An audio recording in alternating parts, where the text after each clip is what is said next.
Hola, buenas noches. ¿Se escucha Buenas bien? noches. Perfecto, Cecilia. Se escucha muy bien. Bueno, ¿arrancamos, Marina, o esperamos un ratito? Ya están todos. A medida que ingresen voy arrancando, porque ya tenemos 22 personas en la sala. Perfecto. Bueno, buenas noches. Bienvenidos a todos a una nueva jornada de DPC del año 2021, organizada por la Sociedad de Cirujanos de Tucumán.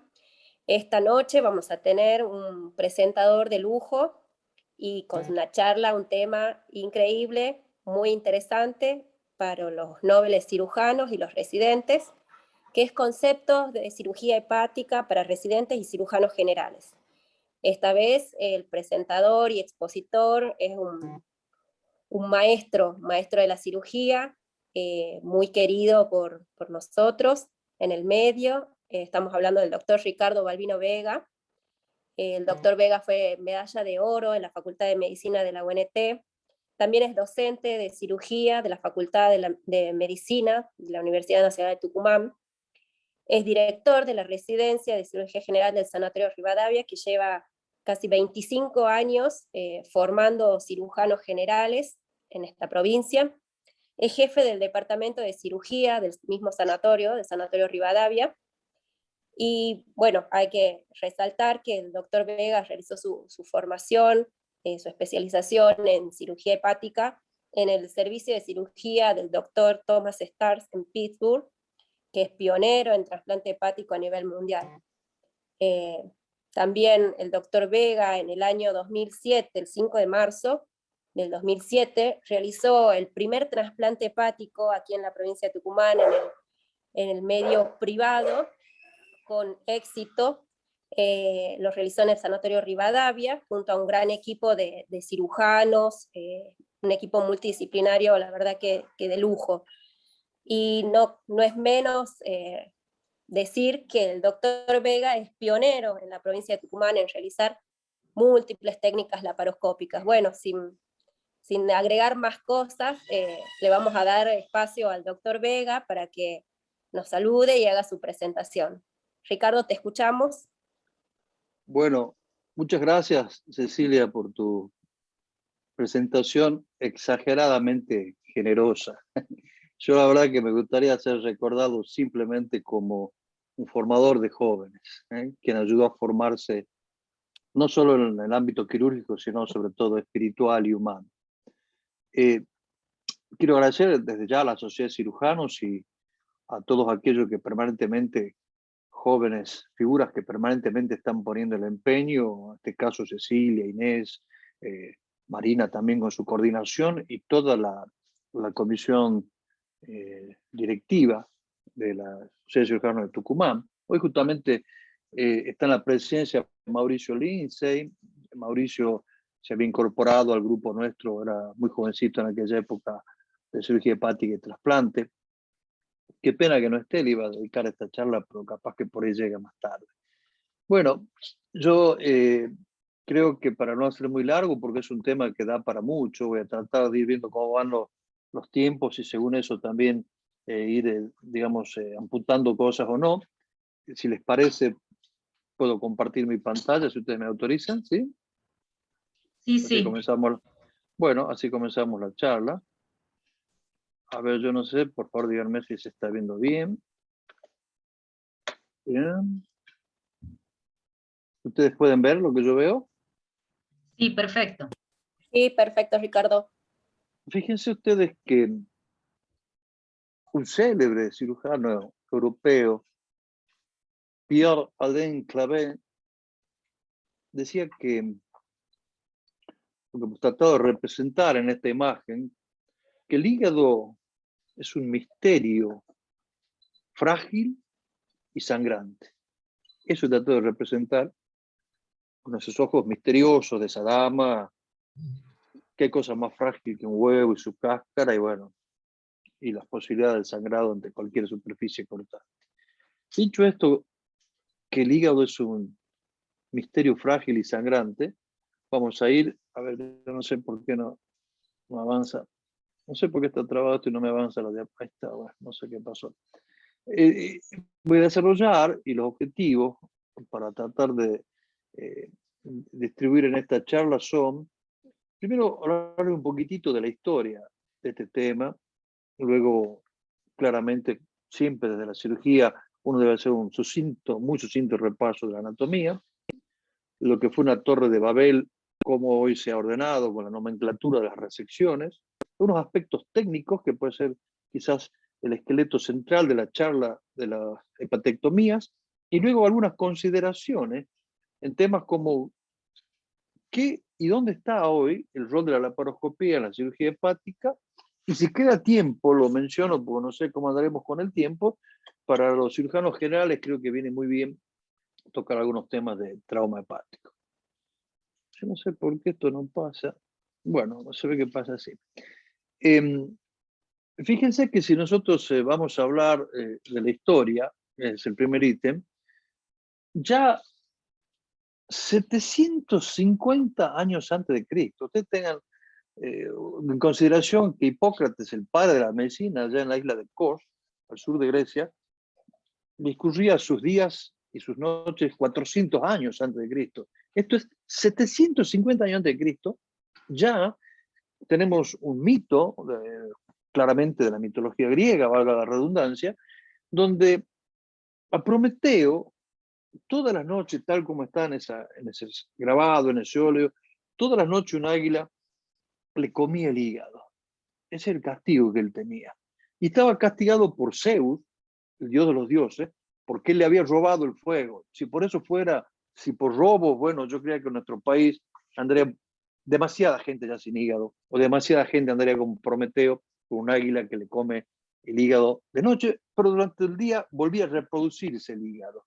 Esto es lo extraordinariamente llamativo, que ya los griegos en aquella época tenían el concepto de la regeneración hepática.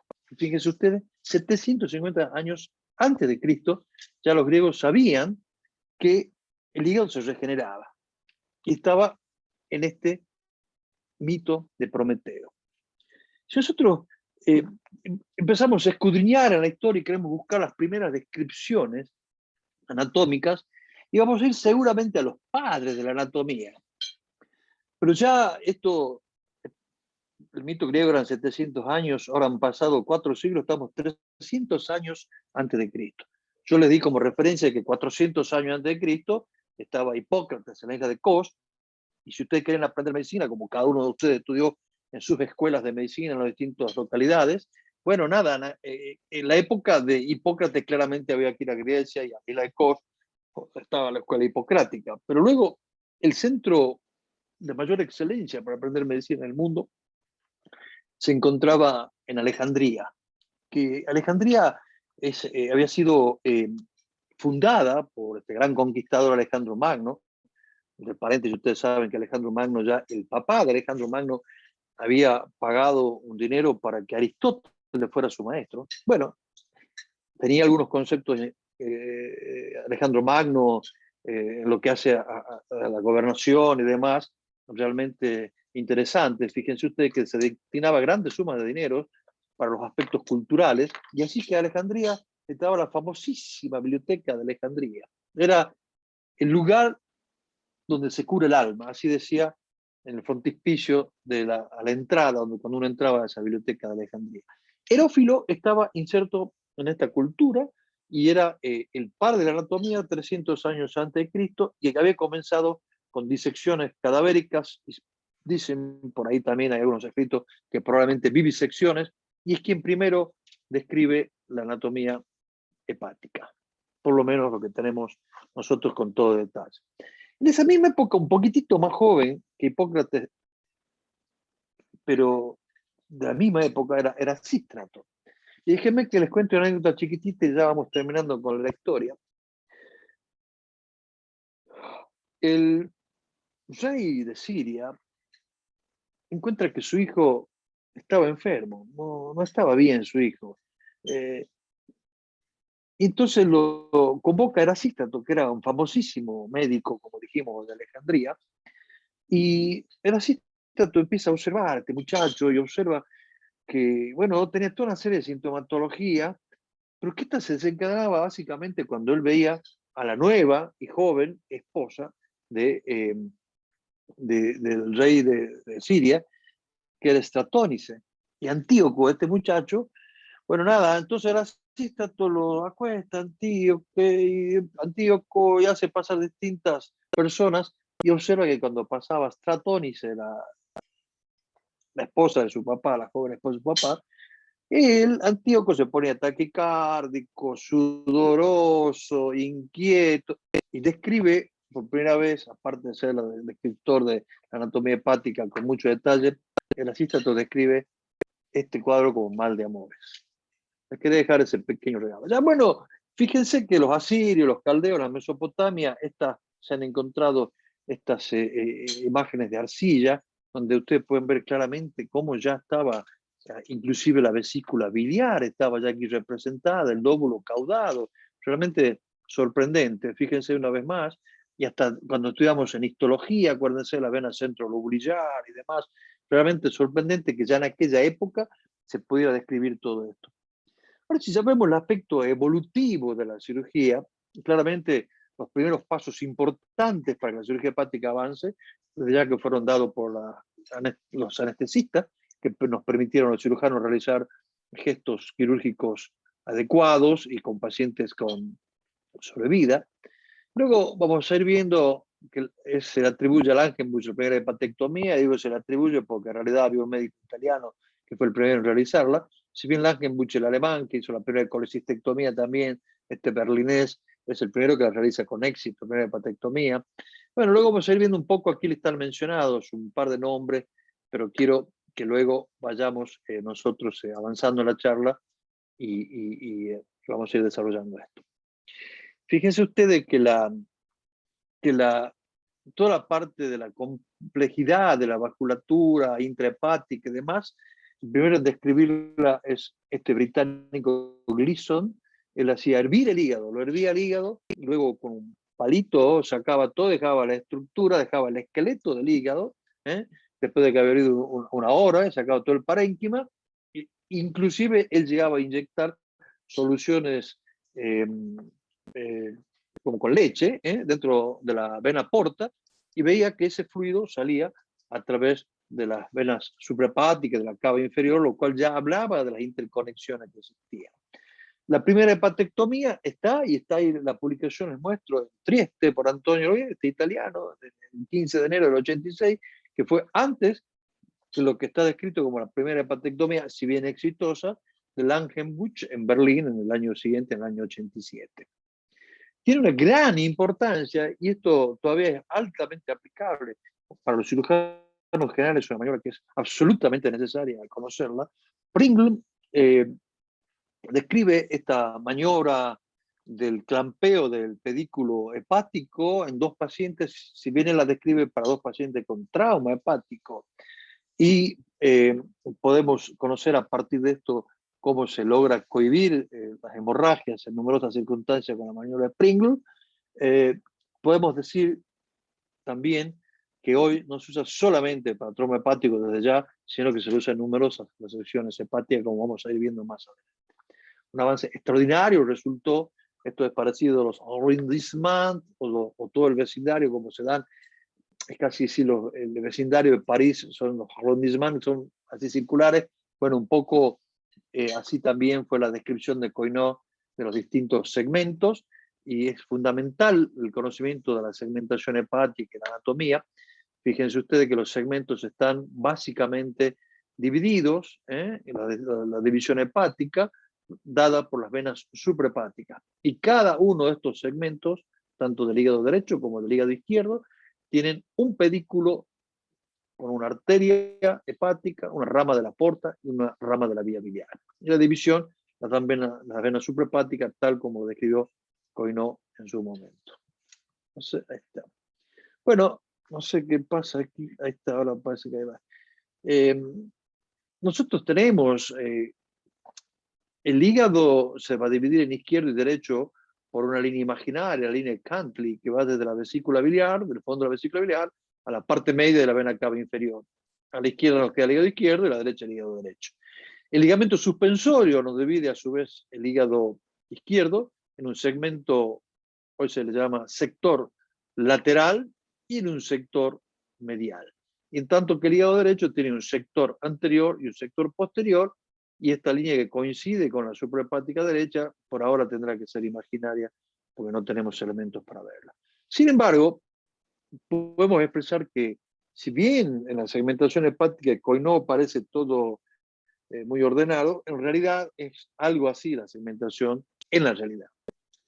Esta foto es de quien fue mi maestro en cirugía hepática, el doctor Thomas Stars, y yo creo, y al decir de muchos, fue probablemente quien más influenció a la cirugía hepática, seguramente durante el último siglo, y fue elegido por distintas sociedades en todo el mundo como el cirujano más influyente de todo el mundo en los distintos aspectos de la cirugía. Fue quien llevó a cargo los primeros trasplantes hepáticos exitosos.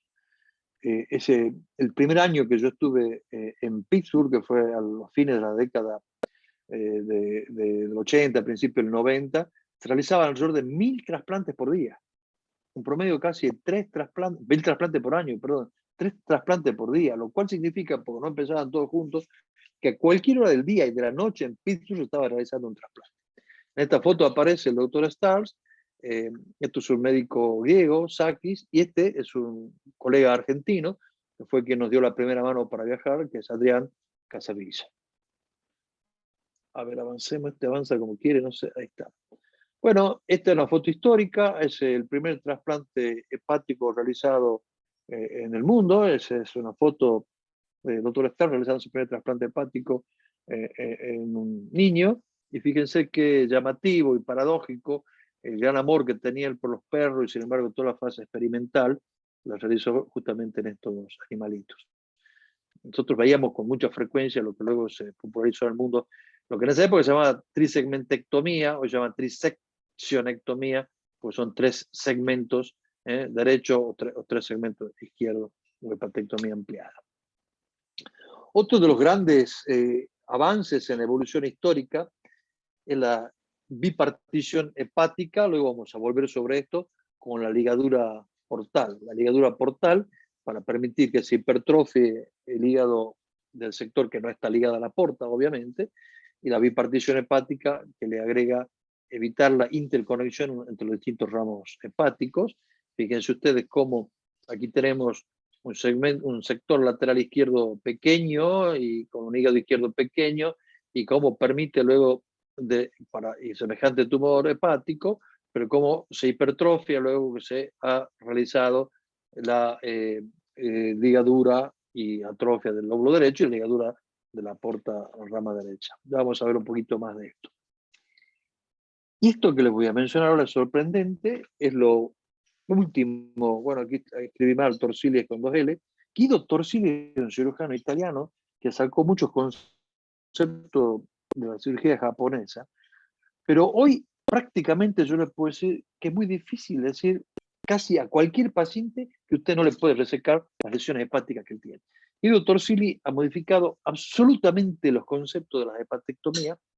Él conceptualiza que el hígado, la estructura del hígado intraparenquimatosa, es similar a un árbol. Fíjese, este es un árbol y esta es la estructura, vasculares, portales, arteriales y demás. Luego, lo clásico es que nosotros digamos, bueno, si yo tomo la parte derecha y tengo un tumor en esta zona, voy a tener que seccionar aquí, y si tomo la parte izquierda, voy a seccionar aquí, entonces haré una hepatectomía derecha o una hepatectomía izquierda. Esas son las rutas clásicas. Ustedes ven, si yo secciono aquí todo el sector del pedículo derecho, terminaré haciendo una hepatectomía derecha, y si voy por la izquierda, terminaré haciendo una hepatectomía izquierda. Y esto pasa muchas veces que tumores no tan grandes, pero en ese enclave, en ese cónclave, nos obligaban a hacer este tipo de cirugía. Sin embargo, Torsili dice, bueno, el problema es que nosotros siempre estamos viendo así, en sentido anteroposterior, el hígado, de atrás. ¿Y por qué no verlo en sentido lateral o en sentido transversal y tipo de resecciones no anatómicas y hacer tipo de resecciones como queso suizo, como si estuviéramos sacando cerezas del árbol en forma periférica y disecar bajo guía ecográfica estas estructuras básicas, respetar las estructuras básicas, llamemos porta, la cava, las demás, y hacer resecciones completamente atípicas. Y fíjense que Torsili, con una cirugía que no parece, parece simple, pero no lo es cuando él la realiza en realidad, si bien tiene gente muy joven trabajando con él, pero puede resecar prácticamente cualquier tipo, esto estamos hablando básicamente para metástasis, de cualquier tipo de lesión hepática y conservando el parénquima suficiente. Porque hoy ha cambiado el concepto, antes era como que uno tenía que, fundamentalmente, que los márgenes, que lo que saco, hoy lo que más importa es lo que uno deja, bajo condición que uno pueda hacer una resección R0 y dejar un hígado suficientemente funcional, que tenga un outflow, un inflow, o sea, un flujo de salida, un flujo de entrada adecuado y un drenaje biliar adecuado. Y esto logra perfectamente Torsili, fíjese en este tipo de lesiones que no tenían antes solución, él con sus técnicas que no conceptualiza solamente de adelante hacia atrás, sino también en forma lateral, siempre bajo guía ecográfica y compresión, y logra hacer resecciones antes absolutamente impensadas y lo que llamaríamos nosotros totalmente atípicas, pero no quiero ampliar mucho. Estas son las distintas técnicas que realiza este cirujano italiano. Fíjense ustedes las posibilidades. Fíjense aquí, por ejemplo, una lesión en esta zona, entonces él puede disecar completamente la vena cava, los vasos, la suprahepática derecha, la izquierda, etcétera, siempre bajo guía ecográfica, y resecar lesiones que antes era absolutamente impensado cómo resolver esas situaciones. Bueno, fíjense, este tipo de resecciones realmente son muy llamativas lo que él hace, ¿no? Fíjense, absolutamente llamativo. Fíjense en esto, una resección transversal, no tiene nada que ver con la longitudinal, que nosotros estamos siempre pensando de adelante hacia atrás. Y él, de algún modo, expresa que considera que la cirugía hepática debe ser considerada como, o el cirujano, como un escultor que está evolucionando continuamente. Fíjense las distintas imágenes. Bueno, dicho esto, vamos a volver un poquito, que algo hemos esbozado, de la anatomía. Hemos hablado de la evolución, el hígado es el órgano más grande de nuestra anatomía, puede llegar a pesar, yo no sé por qué se traba esto, se me traba, no pasa, bueno, 1,5 kg. Digamos desde ya que tenemos un flujo de entrada, un flujo de salida, el flujo de entrada está dado por la vena porta. Ustedes saben que, a ver, cuando uno trasplanta un riñón, no tiene por qué sacar el riñón enfermo. Lo trasplanta en una situación heterotópica, lo pone en la región de la ingle. Cuando se empezó con el trasplante hepático, se pensó lo mismo. ¿Para qué voy a hacer semejante cirugía de sacar un hígado enfermo? Y además que algo funcionará, lo dejo al hígado nativo, enfermo, y pongo un hígado nuevo en una situación heterotópica, tal como se hacía con el riñón. Pero esto no funcionó, simplemente porque el hígado se atrofiaba. Hasta que supimos luego que necesitaba de modo absoluto para sobrevivir el hígado tener flujo de la vena porta. No solo por la oxigenación, que básicamente la sangre portal es tremendamente oxigenada, sino por un factor hepatotrópico que desconocíamos y que es brindado por el páncreas, que es la insulina. De modo tal que por eso llegamos luego al trasplante ortotópico de hígado, porque era absolutamente necesario el flujo de la vena porta. El árbol biliar, ustedes conocen todas las variaciones, es muy importante conocer las distintas variaciones, sin ser anomalías, pero son variaciones. La arteria hepática, que se divide en izquierda y derecha, también tiene variaciones. La hepática común se divide en hepática izquierda y derecha, pero a veces puede venir una izquierda de la coronaria estomáquica o puede venir una derecha de la mesentérica superior. Son toda una serie de variaciones que debemos considerar y conocer. Y las venas suprahepáticas, como ya lo dijimos, son el fundamento y la base de dividir en un hígado izquierdo y un hígado derecho. El hígado izquierdo, el segmento 2, 3 y 4, dividido por la vena suprahepática izquierda, y la media, que me divide entre hígado izquierdo y derecho, y aquí tendríamos el 5 y el 8, que son los segmentos anteriores, y 6 y 7, que son posteriores. Todo la segmentación en base a los conceptos de Coinot, donde cada uno de estos segmentos tiene, obviamente, un ramo de la vena porta, de la arteria hepática y de la vía biliar. Esta es la anatomía funcional. Esto, como ustedes ven habitualmente dibujado en los libros, y en la anatomía, en la vida real, lo que nosotros vemos es el 5 y el 8, porque el 6 y el 7 son posteriores, y lo vemos en la posición quirúrgica, por lo menos con el paciente acostado. Entonces, así como el 2 y el 3 son el hígado izquierdo y se divide en lateral y el 4 medial, el derecho tenemos 5 y 8, que es anterior, y 6 y 7, que son los lóbulos posteriores. Bueno, más de lo mismo. Esto es lo que acabo de mencionarles. Tanto Helley como Coinot, por allá por el 54, tomaron como base para la división, como dije, las venas suprahepáticas. Pero había, en aquella época, cuando yo me formaba en Pittsburgh, lo que Starr le llamaba trisegmentectomía, porque nada, no lo quiero hacer lío, pero una trisegmentectomía era una derecha ampliada, por ejemplo, o, bueno, había, y los franceses le llamaban de otro modo, lo que lobectomía, que hepatectomía.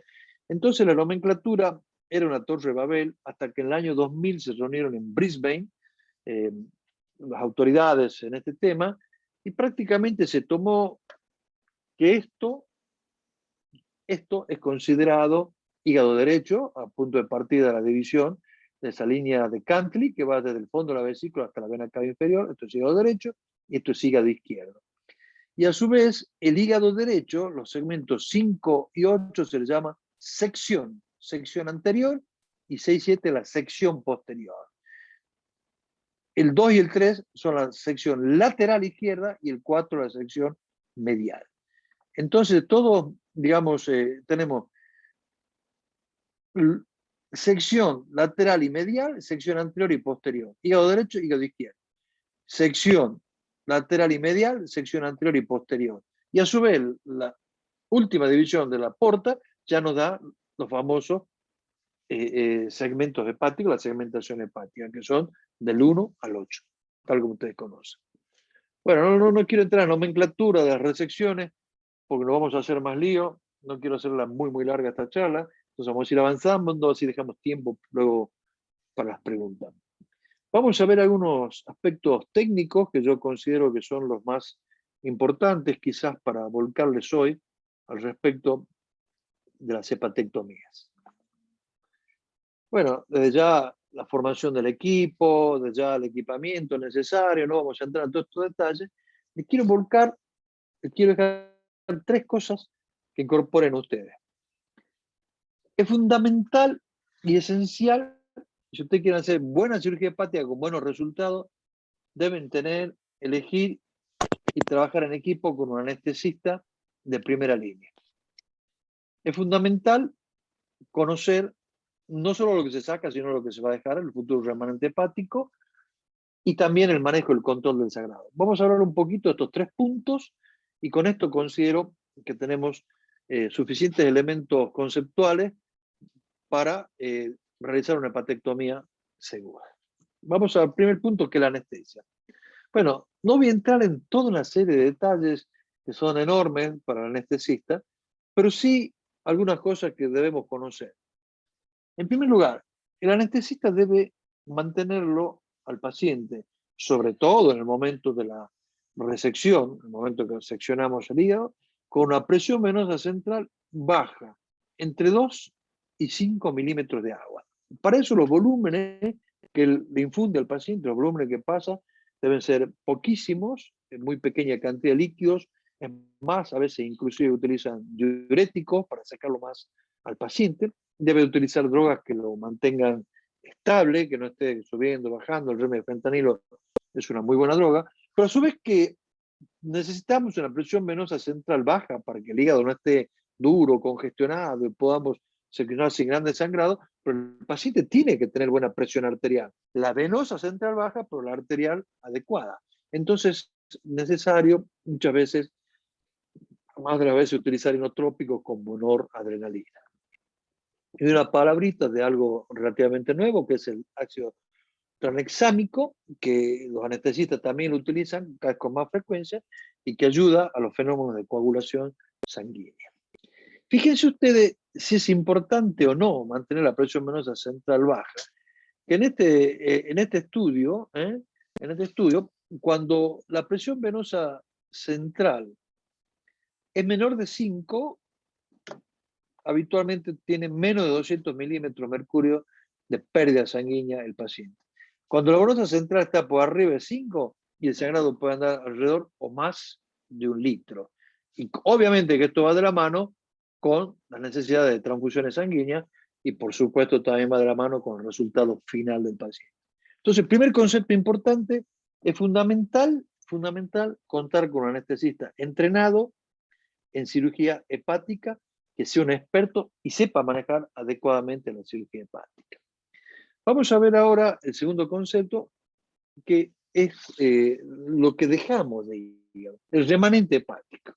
Antes era como que lo clásico, nos preocupábamos todo el tiempo por lo que resecábamos, el número de lesiones, el tamaño, el margen, y a veces por ahí hacíamos una hepatectomía derecha por un tumor que no era tan grande, y bueno, ese paradigma un poco se fue cambiando, y pudiéramos decir que hoy es, no pudiéramos decir, debemos decir que hoy es mucho más importante lo que se deja que lo que se reseca.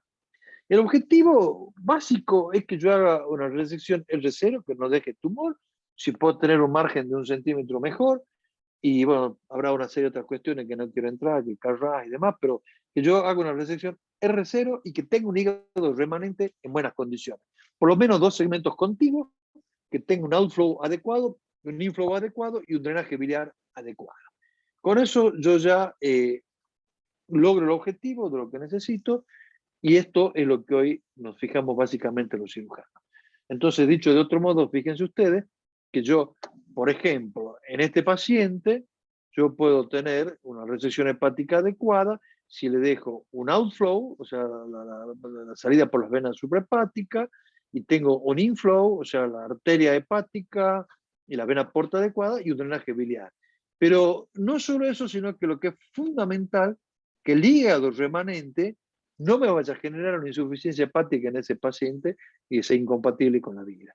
Entonces, ¿cómo hago yo para, cada vez magnificamos más esto de que el hígado remanente sea adecuado? Entonces, para tener esos límites con seguridad de la resección, es que hoy echamos mano de lo que se llama la volumetría hepática. La volumetría hepática es simplemente medir el volumen total del hígado y medir lo que yo voy a resecar. Si yo voy a resecar el 60%, me va a quedar el 40%. Entonces, eso es lo que yo debo saber. Entonces, ¿y eso cómo lo mido? Bueno, hoy con los tomógrafos se puede medir perfectamente con los software adecuados y modernos, y también con los resonadores, pero es un poquito más complicado. En líneas genéricas se hacen mediciones con tomografía computada, los imagenólogos están muy expertos en esto, hacen la volumetría antes de las resecciones y nos pueden decir con bastante precisión qué volumen hepático nos va a quedar, que en definitiva es el volumen, o sea, en realidad sería el remanente, o sea, 30 me queda, sobre el total 30%. Ahora, fíjense ustedes que es diferente según el paciente, el hígado que tiene, que estoy tratando yo. Si yo estoy tratando, por ejemplo, un paciente que tiene un hígado sano, yo puedo resecar el 80% y dejar una volumetría con el 20% le alcanza para vivir ese paciente. Pero la mayor parte de las veces cuando resecamos no estamos resecando hígado sano. Quizás porque ya tuvieron neoadjudancia, entonces están con quimioterapia. Ustedes ven, por ejemplo, si se hace oxilaplatino, generalmente tenemos un hígado azul por la congestión venosa que produce. Si hacemos iridotecam, tenemos el famoso hígado amarillo por la carga grasa. Bueno, en estos hígados grasos o esteatóxicos con quimioterapia, necesitamos dejar por lo menos un 30%, cuando hacemos la volumetría, debe quedar un 30%. Y si es un hígado fibrótico o cirrótico, desde ya que tiene que ser un 40%. Vamos a pasar ya, llevamos media hora de charla, vamos a pasar ya al tercer punto, que es el control del sangrado. Y bueno, fíjense ustedes lo que habíamos mencionado con anterioridad, que la mortalidad postoperatoria, este trabajo es un trabajo de Sloan Kettering y muestra claramente, el Sloan Kettering Center, muestra claramente cómo la mortalidad operatoria va de la mano, está absolutamente enlancada y enlazada con la cantidad, ahí está, con la cantidad de transfusiones que debe recibir el paciente. Así, si recibe hasta 2 unidades de sangre, tenemos un 2.5, según el trabajo de Sloan Kettering Center, de mortalidad. Y sube casi 5 veces más, sube arriba del 11% si son más de 2 las unidades que transfundimos, lo cual claramente va de la mano la transfusión sanguínea. Entonces, el control del sangrado, que ya hemos mencionado con nuestro amigo Pringle, lo había descrito hace muchísimos años, que es el clampeo, tomando en masa el pedículo hepático, es de altísimo valor. Lo clásico es hacer un Pringle que yo comprimo durante 15 minutos y suelto 5. Comprimo 15 y suelto 5, y eso se puede hacer aproximadamente durante 1 hora y media y más tiempo el clampeo. Y esto ayuda muchísimo a disminuir el sangrado durante la hepatectomía. Lo único que pudiéramos quizás reflexionar es que Makuchi presentó un trabajo donde él habla del preacondicionamiento isquémico. ¿Qué es el preacondicionamiento isquémico? Makuchi dice, si yo clampeo 10 minutos el pedículo, luego lo suelto por 10 minutos, puedo hacer perfectamente luego un clampeo de hasta 1 hora, que dice tende puede ser hasta de 1 hora, o sea, hacer toda la hepatectomía prácticamente en 1 hora, y recién desclampear. Esto hace que la cirugía sea más rápido y según muchos trabajos presenta menos sangrado y bueno, los problemas se minimizan. ¿Por qué? Porque esta isquemia produce un preacondicionamiento isquémico a la célula que favorece este resultado. Digamos que esto funciona muy bien, pero igual a los pacientes añosos, los pacientes con más achaques, los pacientes más baqueteados, en general preferimos hacer ese clampeo intermitente clásico de 15-5, 15-5, 15-5, y no esto que dice Makuchi, a pesar que, bueno, que claramente menciona que hay menos tiempo operatorio, menos sangrado y menos necesidad de transfusión. Y aquí ya es fundamental que quede claro este concepto que les voy a volcar. El hígado tolera mejor la isquemia que el sangrado. Entonces ustedes con estos clampeos, la isquemia en el hígado, que eso, por ahí van a la otra terapia, el paciente está perfecto, y el terapista le dice, bueno, las enzimas están un poco altas, la bilirrubina subió, y ustedes, tranquilo, mi querido colega, el paciente está despierto, no tiene ningún tipo de drenaje ni sanguinolento ni biliar, va todo muy bien. Esa isquemia, las enzimas y todo lo demás irán entrando en la normalidad, a no preocuparse. Ahora vamos a ver, habiendo visto estos 3 puntos genéricos, voy a tratar someramente de expresarles más o menos el modo de actuar desde el punto de vista estrictamente técnico, los distintos tiempos quirúrgicos, que la incisión, la movilización de la glándula hepática, las disecciones de los distintos pedículos. Bueno, nosotros habitualmente utilizamos esta incisión que se llama Mercedes-Benz, y muchas veces uno hace este palito más corto, la parte mediana, nosotros fíjense que la hacemos bastante larga y recién hacemos la ampliación hacia derecha e izquierda. Eso nos da un campo muy, muy bueno. La ecografía intraoperatoria es absolutamente necesaria, es una herramienta de la cual no se puede ni se debe prescindir hoy en día para este tipo de cirugía. Y estas imágenes de arcilla del antiguo Egipto y de la Mesopotamia hoy han sido transparentadas justamente por la ecografía y nos permiten identificar las estructuras vasculares y la ubicación del tumor y nada. Y en general, digamos que esta ecografía debe seguir una secuencia. Primero se hace en la parte superior, la sagital, luego vamos descendiendo hacia el pedículo, luego nos vamos hacia los laterales, y luego hacemos transversal, donde vemos toda la vena cava perfectamente. Y bueno, de acuerdo, aquí por ejemplo, con esta que está aquí superior, vemos la vena cava, la suprahepática media, la suprahepática derecha, la izquierda. Entonces ustedes ven cómo los segmentos corresponden exactamente a la división que me da la suprahepática, de acuerdo a la segmentación clásica de Coinot. La movilización hepática es importante, tal como se ve en esta fotografía, que la vena cava, que tiene algunas colaterales espigalianas que sean liberadas, ligadas adecuadamente. Pero antes de ir al manejo digamos que uno aborda el pedículo hepático, ¿eh? O sea, va a la arteria hepática, a la vena porta, a la vía biliar, y se puede abordar de dos maneras. Un abordaje extrafacial, donde tomamos todo el pedículo, o sea, tomamos la rama de la porta, de la arteria hepática y de la vía biliar, todo en conjunto, porque simplemente hemos abierto esta fascia del ENEC, pero no entramos dentro del Gleason, ni abrimos ese tejido conectivo que tiene todo englobado. Entonces podemos tomar, aquí se ve el pedículo portal derecho, que inmediatamente se divide, tal como dijimos previamente, en uno anterior y uno posterior, y el izquierdo que es mucho más largo, y luego se va a dividir en un lateral y un medial. Y esto está tomado en forma global, pedículo portal, que es arteria, vena y la vía biliar.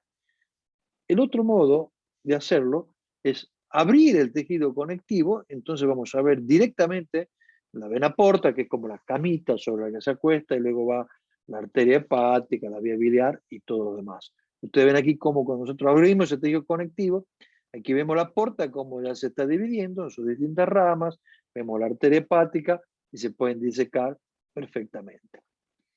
Luego tenemos que hacer la disección de las suprahepáticas, que son derecha, media e izquierda.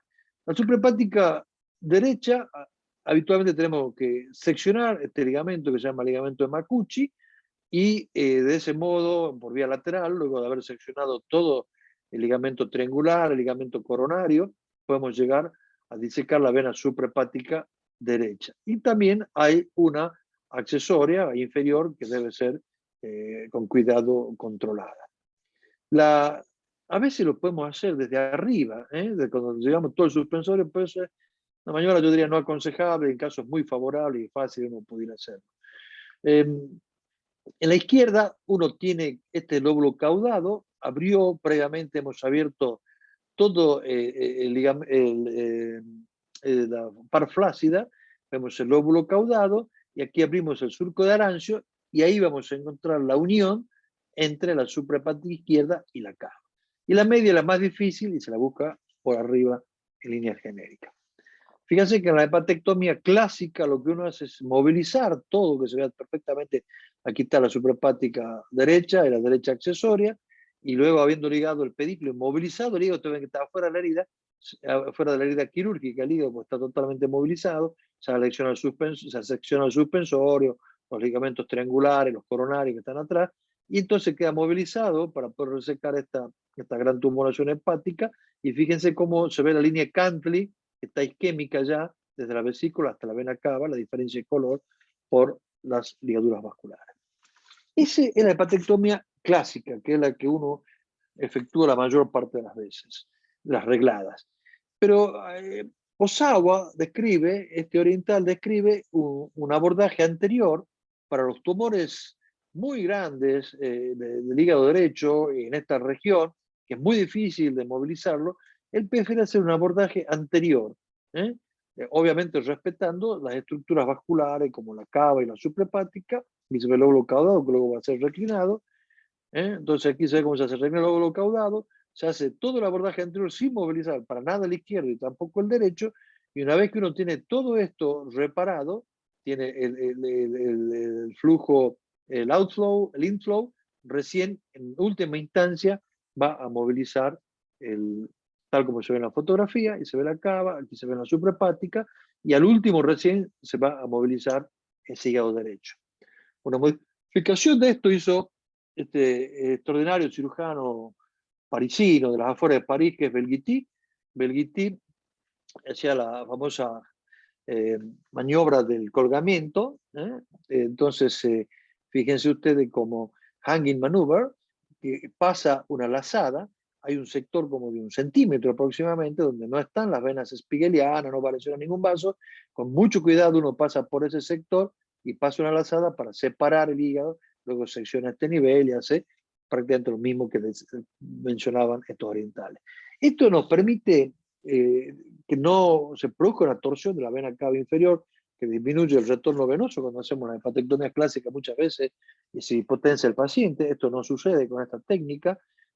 Menciona Belguití y bueno, la gente que realiza esta técnica con asiduidad, que tiene menor pérdida sanguínea, se manipula menos el tumor, lo cual sin lugar a dudas traería beneficios oncológicos. Aquí podemos ver el plano exacto donde se traza ese espacio para colocar esa lazada, que va a ser la hanging maneuver, la maniobra de colgamiento.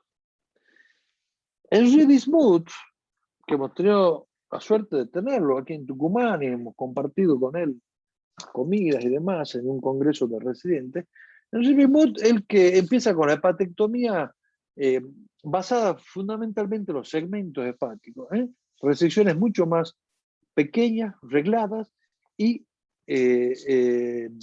respetando una gran cantidad de parénquima hepático, se ahorra el parénquima hepático, manteniendo todo el criterio oncológico con menos sangrado, menos fístulas biliares, toda una serie de ventajas, siempre obviamente guiado por ecografía y pudiendo ver exactamente los segmentos hepáticos.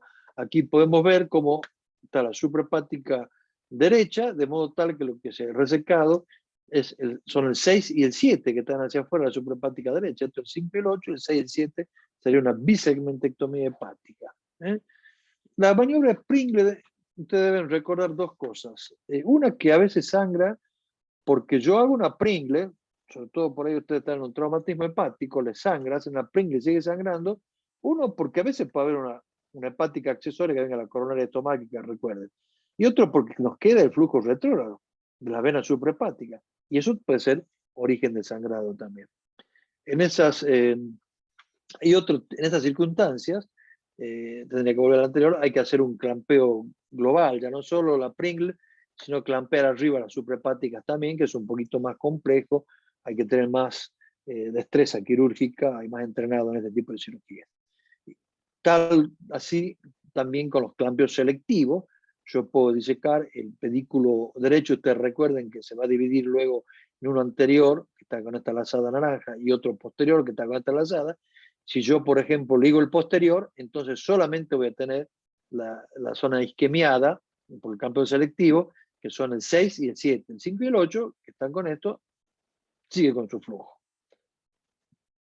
Bueno, y esto sería lo que yo recién les mencionaba, que a veces para hacer un clampeo total, respeto solamente el retorno por la vena cava inferior, y tengo que clampear no solo el pedículo hepático del inflow, sino el outflow también de las venas suprahepáticas, que se pueden combinar una serie de clampeos selectivos, pero no quiero entrar mucho más porque ya llevamos bastante tiempo. Entonces ya quiero terminar, vamos a los 43 minutos. Voy a ir terminando comentándoles algo de lo que es la manipulación del flujo portal. Fíjense ustedes que en los grandes tumores del hígado derecho y que puede llegar a tomar parte del 4 y qué sé yo, se diseñó una cirugía para, a ver, si yo la embolizo a la porta derecha o la ligo, este sector del hígado va a ir luego atrofiándose y este sector se va a ir hipertrofiando. Y me va a permitir, si a mí me había dicho previamente la volumetría hepática que no era suficiente, lo que quedaba a la izquierda, que yo al embolizar o ligar la porta, se hipertrofia el sector remanente y eso me va a permitir hacer una hepatectomía segura a futuro. Este concepto de Macucci, que fue muy, muy bueno, el problema es que si yo hago esto y yo tengo una metástasis del otro lado, el tejido tumoral crece 15 o 16 veces más rápido que el hepatocito. Entonces, si yo hago esto y dejo esto con irrigación, va a crecer muchísimo y no voy a tener la chance de resecarlo. Por eso, cuando uno pretende hacer esto, debe limpiar el hígado remanente, resecar ese tumor, luego hacer la ligadura portal y hacer la hepatectomía. Digamos desde ya, bueno, a ver, hay otro tipo, uno puede lograr la hipertrofia más rápida con lo que se llama como ALPS, el enfoque ALPS, que uno puede decir que el ALPS es una suerte de asociación de ligadura portal, yo ligo la porta y hago una partición hepática, para hacer una hepatectomía escalonada.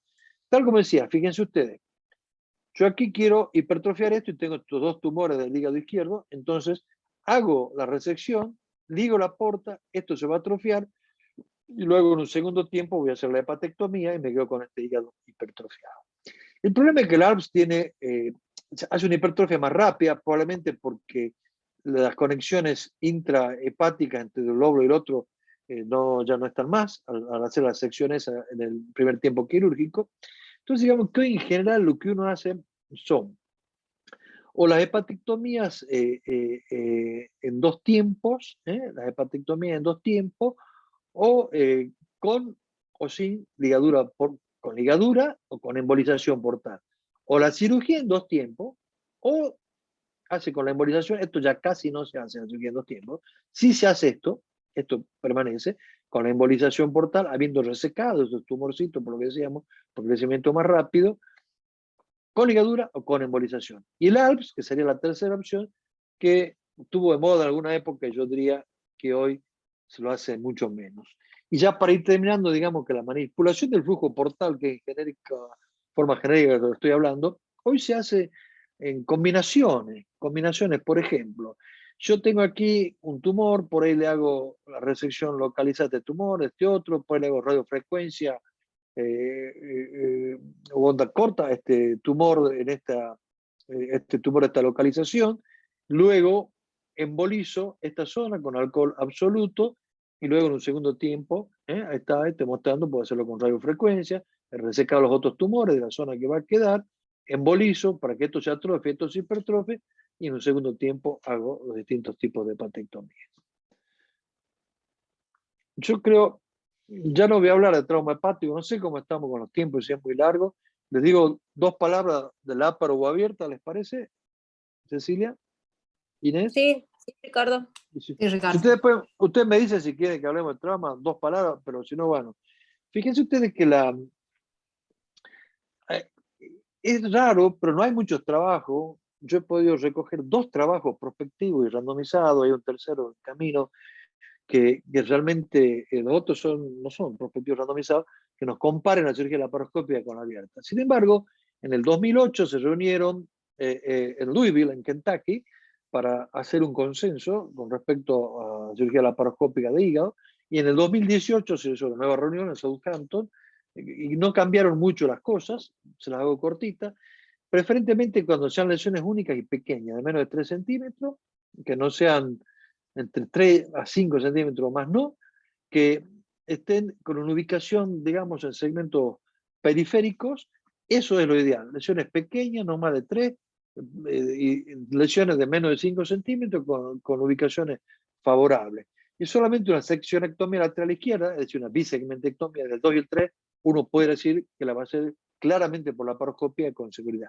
El resto de las cirugías de lesiones mayores y demás, bueno, habrá que esperar y tendrán que ser cirujanos con alto entrenamiento en laparoscopía y en cirugía hepática, si bien hoy los simuladores permiten avanzar y mucho en este territorio, que inicialmente fue muy prometedor, pero bueno, ahora está en revisión. Hoy por hoy, lesiones no muy grandes, no mayores a 5 centímetros y no demasiadas lesiones. Fíjense ustedes que los prospectivos randomizados que yo les mencionaba, uno es Oslo Comet del 2018 y el otro es la UBA del 2019. El Oslo Comet, así ultrasintéticamente le digo, encuentra menos complicaciones a la laparoscopía y una internación que es significativamente, estadísticamente significativa, la cantidad de complicaciones, 31 de los 19, menos con láparo, y la internación más corta. Es llamativo que el sangrado sea el mismo, según ellos, y el tiempo de cirugía el mismo. Es raro, pero están bastante bien diseñados este trabajo de los noruegos. Y luego, la OBJUVA encuentra que la internación es estadísticamente significativa, como más corta en la laparoscopía, y el resto no encuentra diferencias significativas. Sí, y fíjense ustedes que las tendencias nacionales, este es un trabajo que presentó Timothy Pavlik, que es digamos, una autoridad en el territorio de la cirugía hepática, donde muestra que prácticamente la laparoscopía no se ha incrementado a través del tiempo y el porcentaje se mantiene no muy alto, no pasa del 6-7%. Aquí muestra también cómo fue de algún modo disminuyendo el porcentaje de cirugía laparoscópica y aumentando poco en relación a las cirugías de resección hepática en forma genérica, que sí han ido aumentando a lo largo y ancho del mundo. Y si nosotros miramos con un poquito más con lupa, en el Holocomet, ustedes fíjense que el número de resecciones, fíjense también que compara, resecan 1.5, es decir, una metástasis. ¿Y de qué tamaño? De 60 gramos, de 80 gramos, cositas muy pequeñas. Y en el otro, en la ojuva, también una metástasis de 3 centímetros, 4 centímetros. Son trabajos ultra seleccionados lo que nos están presentando y eso habrá que verlo. Entonces, digamos que la laparoscópica, en la enucleación accesible y en la resección de la lateral izquierda. No todas las resecciones pueden hacerse por vía laparoscópica y no todas debieran hacerse por vía abierta. El tema es que todas pueden hacerse por vía abierta, pero no todas por laparoscopía. Entonces habrá que entrenarse también en la cirugía abierta. Yo creo que, no sé si quieren que hablemos algo de trauma, o pasamos, digo dos palabras, el trauma hoy, las clasificaciones, lo importante es, ya no importa tanto qué tan grande es el trauma, la imagen que tengamos, lo más importante es si el paciente está estable o inestable. Si el paciente está estable, yo puedo hacer tratamiento no operatorio y postergar la cirugía. Una vez que tengo la imagen, puede ser angioembolización o lo que sea, y postergar la cirugía, porque probablemente luego ese hígado traumatizado, como se ve en esta imagen, podrá ir, si es una embolización, es una necrosis de todo el lóbulo derecho, y ya hará la hepatectomía derecha un cirujano entrenado y experto en una situación que no es grave para el paciente, ya está hemodinámicamente estable, y lo hace alguien con experiencia. En general, si usted tiene que entrar en urgencia en un traumatismo hepático, la incisión mediana y la de elección pueden hacer una prolongación, como se conoce, hacia la derecha. Y lo importante es, lo primero que va a hacer es el Pringle. Si sigue sangrando, recuerden que puede haber una hepática izquierda que viene de la corona estomática. Y luego, bueno, si ven un puntito muy claro, sangrante, por ahí se le puede pasar un punto, lo que fuera. No hacer estas suturas en más, esto no se debe hacer. Van a desgarrar el hígado, se van a producir hematomas y abscesos intraparenquimatosos, eso olvídenlo. Pueden hacer un puntito aquí, pero primero Pringle, y si puede hacer un puntito de hemostasia ahí, perfecto. Ahí esperan que el paciente lo comprimen el hígado de este modo para que esto no sangre, simplemente está con Pringle y le piden al anestesista que lo recupere. No hagan demasiadas maravillas, ni entren demasiado en esta zona, ni coloquen tampoco una tira de gas en esa región, que luego van a tener problemas. Si con esto han logrado una buena hemostasia y el anestesista lo recuperó, en general, con un packing adecuado, como está aquí dibujado, lo correcto será suficiente y dan bien las cosas. El packing debe ser colocado así como está mostrado ahí. No sé por qué no pasa. Ajá, ahí está. Y no este tipo de packing que lo ponen así envolviendo todo el hígado y no le permite, esto hace que el hígado vaya contra el diafragma, se comprime contra el diafragma, que es lo adecuado. No deben colocar gasas dentro de la herida, podrán colocar quizá espongostán, suricel, algunas cosas que hemostáticos sí, pero no gasas, y tampoco colocar de este modo el packing. Y atención con los ayudantes un tanto activos emocionalmente, que dice, yo le separo, doctor, y por ahí le abre más, y le termina lesionando peor el hígado. Bueno, ya no voy a hablar de estas maniobras especiales, que es raro. Esta es la fotografía de nuestro primer trasplante hepático aquí en Tucumán, que fue muy bien, miren qué bien lució ese hígado. Y que quisiera terminar con un par de frases. Julio Verne decía que todo lo que un hombre se imagina, otro hombre lo hará realidad. A mí me parecía realmente sorprendente el trasplante. Esta es una foto en memoria y en honor a todo el grupo que trabajó y mucho. Digamos, por último, que el único lugar donde el éxito viene antes que el trabajo es en el diccionario. Y todos los médicos debemos de algún modo estar nuestros pacientes saliendo de alta. Todos los médicos debemos de algún modo permanentemente tener en cuenta, y aquí cierro mi charla, estamos ya en tiempo, con esta frase bíblica extraordinaria de San Mateo, donde dice que el Hijo del Hombre no vino a este mundo a ser servido, sino a servir. Y yo siento que lo nuestro es una vocación absolutamente de servicio y que nosotros también nos debemos permanentemente. Y esta frase creo que pinta el cuerpo entero el oficio que todos, cada uno de ustedes y yo también hemos dedicado nuestras vidas. Muchas gracias. Muchas gracias. Muchas gracias, Ricardo. Muchas gracias y felicitaciones, querido Ricardo Vega, por esta brillante y excelente charla que nos brindaste durante esta nueva reunión que organizó la Sociedad de Cirujanos de Tucumán, con un gran y extenso recorrido en tu conferencia sobre historia, anatomía, aspectos técnicos y muchos tips. Quisiera agradecerle también a todos los cirujanos que nos acompañan en esta noche durante esta reunión, e invitarlos a todos a participar con preguntas en el chat sobre esta temática que tanto te apasiona y que desarrollaste durante esta noche. Ricardo, Sí. ¿qué decirte más que felicitaciones? Excelente la presentación. Me gustaría hacerte 3 preguntas.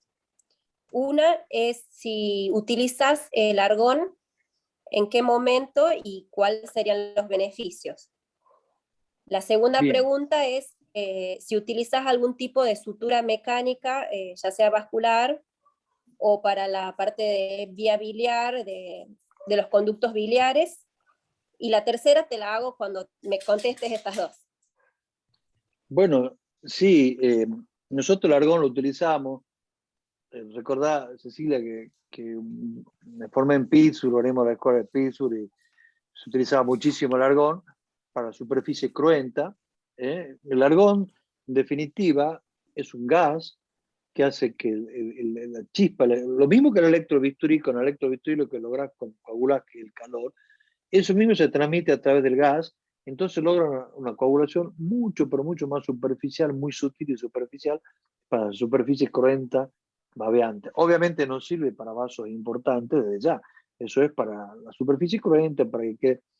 Y con la paroscopía, cuando hacemos la paroscopía, las resecciones hepáticas con la paroscopía, en líneas generales preferimos no utilizar el argón, porque están descritas, no es tan frecuente, pero están descritas, cuando hay una vena más o menos importante con una sección que está abierta, pudiera entrar el gas argón y generar una embolia gaseosa y hasta producir una parada cardíaca. Entonces, en línea genérica preferimos no utilizar el argón, y si uno lo va a utilizar con la paroscopía, cuanto menos debe tener presente que va a aumentar la presión intraabdominal bruscamente por este gas que está. Entonces se debe abrir inmediatamente en forma simultánea una o más de una válvula de los trócares para que salga y no aumente la presión.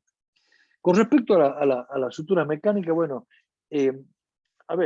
con la paroscopía va muy bien, y también yo veo, la verdad que veo muchos cirujanos, a veces más jóvenes, que se sienten muy confiados, muy cómodos con la mecánica. Yo estoy absolutamente persuadido y convencido que si uno movilizó bien el hígado y ya tiene manejado los pedículos hepáticos, ya lo tiene manejado, ya disecó la suprahepática, disecó el pedículo, y no necesitas tanto la mecánica. Ahora, mucha gente hace hepatectomía que no maneja tanto el pedículo hepático, sobre todo la suprahepática, no la diseca. Entonces va cortando entre el parenquimatoso y se encuentra por adentro, y cuando está llegando, ¡shac!, le manda una mecánica. Bueno, eso pudiera ser, pero tampoco confiarse de querer ir desde el inicio, todo con mecánica, eso no.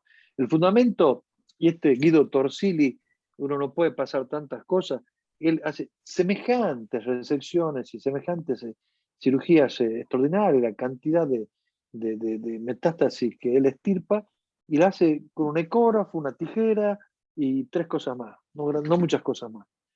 O sea, está bien la mecánica, pero la esencia, el mismo decía lo mismo, que no se necesita mucho más que un profundo conocimiento de la anatomía, una buena tijera y una disección adecuada. No estoy hablando en contra de la mecánica, pero no creer que es la panacea o que es una maravilla. Clarísimo, Ricardo. Y la última es, te hago esta pregunta, ¿por qué? Porque yo sé que vos sos un visionario de la cirugía, y quería preguntarte cómo la ves a la cirugía hepática de acá a 5 años en manos de los cirujanos jóvenes. Me refiero en cuanto que hay ahora muchas técnicas de ablación. Sí, toda la cirugía va hacia hacia toda la cirugía va, y va muy bien, la ablación con radiofrecuencia, va muy bien también la microwave, también todo esto está funcionando muy bien, va muy bien. Yo creo que las técnicas, y aquí pongo una nota mínima de preocupación, no quiero tirar malas ondas, pero pongo una nota mínima de preocupación. Yo creo que esto se va a ir combinando y cada vez va a ir ganando más terreno la mini invasión, va a ir ganando más terreno la mini invasión. Hay cirujanos que pueden hacer hepatectomías derechas y demás, muy bien hechas por la laparoscopía, pero es un poquito complicado, creo que eso no va a estar en manos de todos. Y lo que sí me preocupa, porque la verdad que yo lo veo, es como que las jóvenes generaciones, por lo menos el ambiente que uno se mueve, tienen un extraordinario entrenamiento en todo lo que es mini invasión y lo hacen muy, pero muy bien. Pero por ahí se ve si hay que hacer una hepatectomía derecha o una triseccionectomía derecha, están menos seguros. Y yo no sé, todos estos grandes tumores, estas grandes lesiones el día de mañana, ¿qué va a pasar? ¿Quién las va a operar? Porque veo que cada vez se entrenan más y muy bien. Otra vez me decía un muchacho, un discípulo, me decía, yo me siento más cómodo haciendo sutura laparoscópica que estábamos hablando de una DPC, y digo, bueno, pues mira, fíjate que son muchas horas, que las anastomosis, que tenés varias anastomosis, pero yo siento que lo hago mejor la anastomosis por la laparoscopía que abierta. Y estoy seguro que así lo sienten, y así es. Bueno, pero claramente la pregunta tuya, todo va hacia la mini invasión, Cecilia. Todo va, y cada vez va a ir mejorando más. Y en esto, uno de tus maestros, como Mariano Jiménez, está marcando caminos extraordinarios, ¿no? Pero desde ya que todo se va combinando, todo es combinación, todo se va combinando. Como mostramos casi en la última diapositiva, ¿no? Que un poco de embolización, que un poco de, bueno. Así es, muchas gracias, Ricardo. Inés, Un no poco sé si sobre tenés eso, preguntas. sí, un poco sobre eso, el doctor Jalur te hace una pregunta si consideras algún elemento de gran ayuda en la cirugía, como el LigaSure o el CUSA, o si podés recomendar algo. Sí, probablemente el CUSA permite hacer resecciones muy limpitas, muy limpitas. El CUSA permite hacer resecciones muy limpitas. Vuelvo a decir, yo creo que es fundamental la ecografía intraoperatoria con la interpretación adecuada de la ecografía, la guía ecográfica, el manejo anatómico, el conocimiento anatómico, la disección anatómica, eso es lo central. Después diría que el CUSA te permite hacer disecciones muy limpias y los selladores de vaso también son útiles, yo pondría ya en otro nivel, ya sea el LigaSure o el sellador por ultrasound, cualquiera de los ultrasonidos, que van muy bien también. Pero quizás si de todo esto lo que es imprescindible, la ecografía intraoperatoria es imprescindible y el CUSA es muy útil también. Ok. El transductor del ecógrafo es difícil de conseguir nada más. Si hace la laparoscopía, ¿ves cómo ustedes Exacto. piensan en la Exacto. laparoscopía? Ustedes piensan en la laparoscopía, básicamente.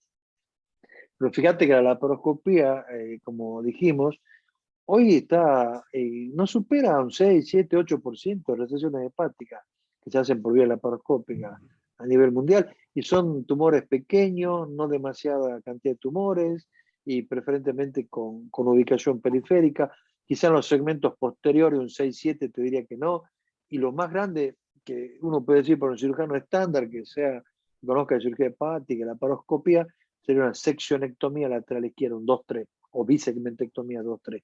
Más que eso, a mí hoy no me parece prudente alentar a ir más que eso. Ok. ¿Alguien más que quiera participar? ¿Alguna pregunta? Les quiero recordar a los participantes que ahí la secretaria mandó un link para que envíen sus datos y se les pueda reenviar después el certificado de la permanencia y concurrencia en el DPC.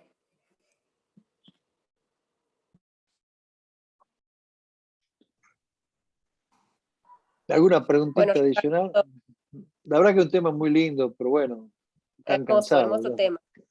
Están cansados. Bueno, agradecerte, Ricardo, la verdad que Sabes que sos nuestro mentor, nuestro padre quirúrgico, y te apreciamos enormemente, y la verdad que esta charla sirvió un montón, y creo que los que estuvieron presentes pudieron rescatar varios tips y que se llevan a su casa. Yo les pido disculpas, siento que en algunos momentos fui un poquitín rápido, eso siento, pero si no, no iba a poder abarcar, y quería hacer de un modo abarcativo, transmitirles por lo menos estos pasos que me parecieron esenciales. Les agradezco a todos por la atención. Muchas gracias. Bueno, muchas gracias a todos los gracias a participantes. todos. Y Ricardo, sabes que siempre está abierta las puertas de la sociedad para que te sumes. Muchas gracias, muy amable, Cecilia. Gracias. Bueno, que Inés, tengan también. buenas noches todos los participantes, y nos vemos en el próximo DPC. Buenas Gracias. noches. Buenas noches, gracias. Buenas noches.